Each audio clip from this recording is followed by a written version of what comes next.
આજે શનિવાર તો હનુમાન દાદાના મંદિરે મઢી આવવાનું જ હોય, પણ આજે અમે ચાલીને આવ્યા છીએ. ચાલતા રસ્તે નારાયણભાઈ, દેવાંશી, મીતુ, વિશુ બધા અંદર ઊંડા જંગલના રસ્તેથી ચાલીને આવ્યા છે. ખોડિયારમાંનું મંદિર આવે, હનુમાન મંદિર, અને દર્શન પણ થઈ ગયા અને દાદાની હાલીને માનતા થઈ ગઈ, તો બહુ વાત કહેવાય.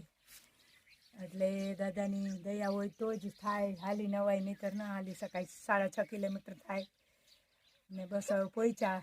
દાદાના દર્શન કરશું, અમે બધા પ્રસાદ લેશું, હજી રસોઈ બનાવશું, પછી બધા પ્રસાદ લેશું. તો આજની સૌને સીતારામ.